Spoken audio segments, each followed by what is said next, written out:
Support చేస్తుంది, ఆమెను దరి చేరనియద్దని చెప్పేసి ఈనాడు ప్రపంచంలో అందరు కూడా ధైర్యవంతులకి సీతక్క లాంటి వాళ్ళని గుర్తించినట్టే రచ్చ సుభద్రారెడ్డి అక్కని గుర్తించాలి, మీరందరూ గుర్తించాలి. మేము కూడా పేదవాళ్ళ కోసం ఎన్ని సంవత్సరాల నుంచి నడుస్తున్నాం. అక్కడ శ్రీకృష్ణ కమిటీ వచ్చినప్పుడు ఎవరు వచ్చారు?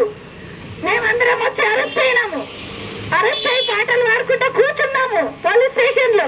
మరి మా కోసం ఎవరు వచ్చి విడిపించారు? మా మనుషులు వచ్చి, మా లాయర్లు వచ్చి విడిపించారు తప్ప, మా జడ్జిలు మాకు సపోర్ట్ చేశారు తప్ప ఏ రాజకీయ నాయకుడు రాలేదు. అందువల్ల మీరు సామాన్య మానవుల నుంచి వచ్చినటువంటి సోషలిస్ట్ పార్టీకి రామ్ మనోహర్ లోహియా గారికి ఓటేయండి.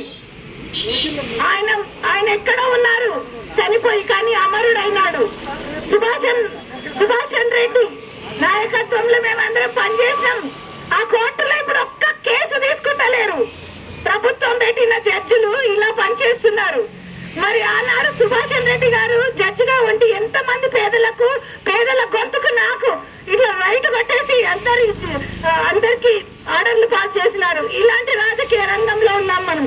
కాబట్టి పేద బడుగు బలహీన వర్గాలు గెలవాలంటే జూబ్లీ హిల్స్ అనేది ప్రపంచ వ్యాప్తంగా తెలియజేయాలని చెప్పేసి నేను ఈనాడు శ్రీవాణి రెడ్డిని, రచ్చ సుభద్రారెడ్డి అక్క కోసం పనిచేయడానికి ఏ పార్టీలకు అతీతంగా ముందుకొచ్చానని చెప్పి తెలియజేస్తున్నాను.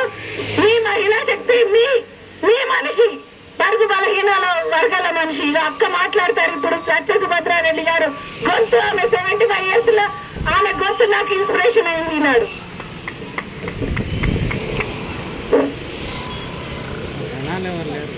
జూబ్లీ హిల్స్ నియోజకవర్గ ఓటరు మహాశైలారా, ఒకే ఒక్క విషయం. సుభాషన్ రెడ్డి గారు హ్యూమన్ రైట్స్ చైర్మన్ గా ఉన్నప్పుడు నా దగ్గరికి ఒక 2-3 కేసులు వచ్చినాయి. నేను రాసిన సేమ్ అదే జడ్జిమెంట్ ఇచ్చారు వారు. అంటే అంత పర్ఫెక్ట్ గా ఎదుటి వాళ్ళ బాధ తెలుసుకొని నేను రాస్తాను.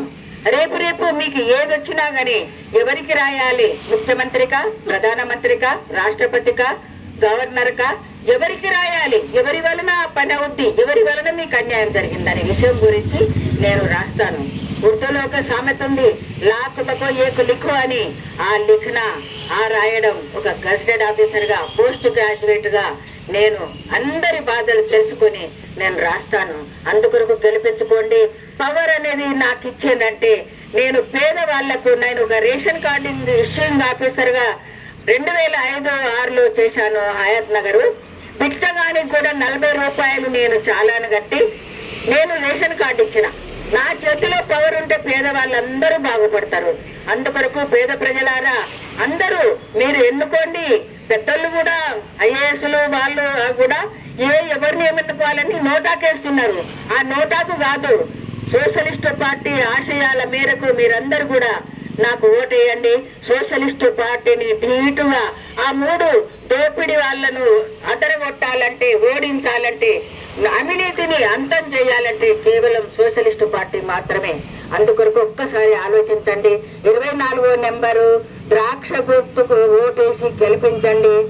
తప్పక మీ అండగా ఉంటాను, మీ నీడగా ఉంటాను. నమస్తే.